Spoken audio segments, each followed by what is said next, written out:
Hi YouTube! Yeah.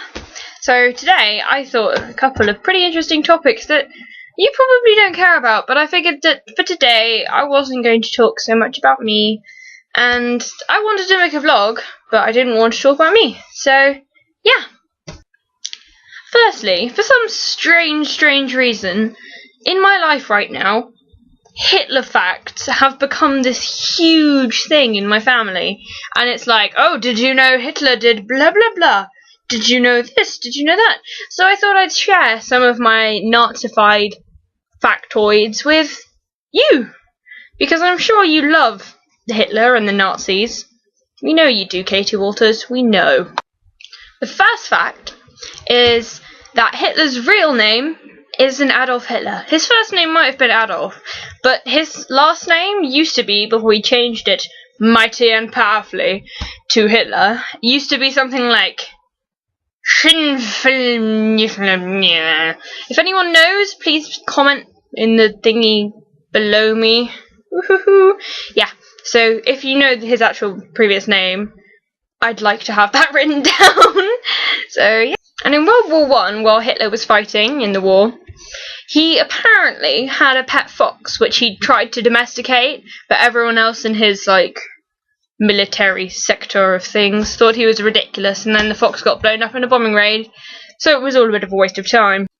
Also, one of the theories as to why Hitler was such a power-hungry, junkless, short little angry man was because of when he was younger, like a little Hitler baby Adolf thing, he used to go to the barber's, obviously, to get his hair cut and his moustache trimmed, and apparently the barber used to remark to his mother every time he walked in, what an exceptionally ugly child.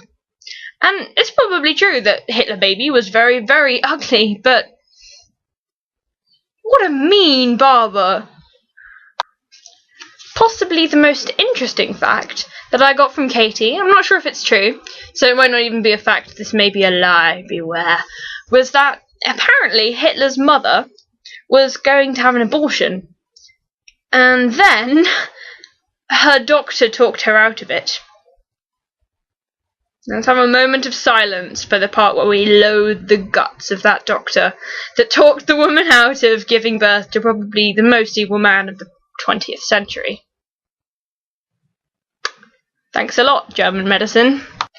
Anyway, I'm moving on to what I wanted to talk about secondly, and it's mothers and reduced food in supermarkets. I don't know if any of you have experienced quite what I experienced the other day when I was in Waitrose with my mum. Yeah, I know, posh supermarket and everything. But it was closing on the Sunday and it was almost full. And we went to the rotisserie counter at 3:45 maybe and everything, and my mum was like, the chickens will be reduced. So she asked, have you reduced the chickens yet? And they had 4 left, and they were like, no, we usually reduce them at about 5 to 4. And my mum was like, okay, we'll go and buy some vegetables, then come back later, as mothers do. Yeah. So we buy some vegetables and go around and pick out more reduced things.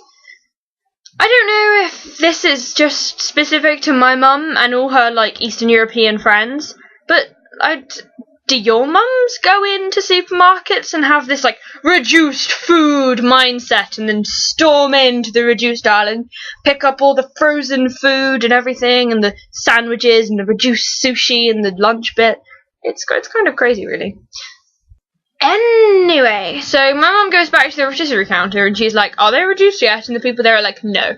So she was like, go to the till, I'll come with you in a second. And then I started loading everything onto the slidey thing with the person who was looking at me funny because my mum wasn't there, and it looked like I was doing the shopping because my mum had gone back to the rotisserie counter to wait by it until 5 to 4 and until they told her that they'd reduced the chicken.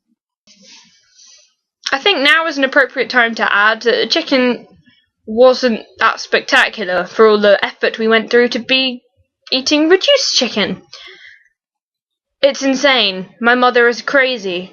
If your parents are like this video and share this video with every single friend you have. Yeah, my family's a bit crazy. And the last thing I wanted to talk about is my recent development of Cleptomania. Pencils beware.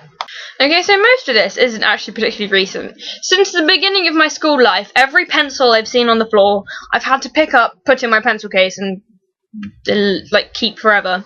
And I still have some of my Cleptomania pencil collection and my Cleptomania pen collection, and sharpeners and rulers and glue sticks and overalls and other items.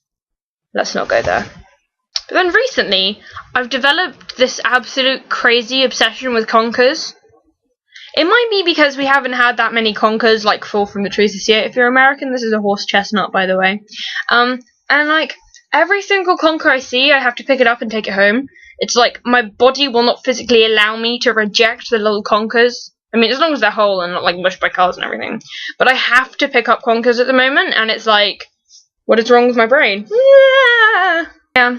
Please don't bring your conkers or horse chestnuts anywhere near me. I don't know why I like them so much. I don't eat them or anything, and I don't even play conkers with them. I just like the satisfaction of having 20 billion little round wooden type things in my room. I'm insane. Anyway, bye! See you in my next vlog, which will hopefully be soonish, or my next cover. Suggestions in the comments section down below. I feel like Ray William Johnson. This is kind of...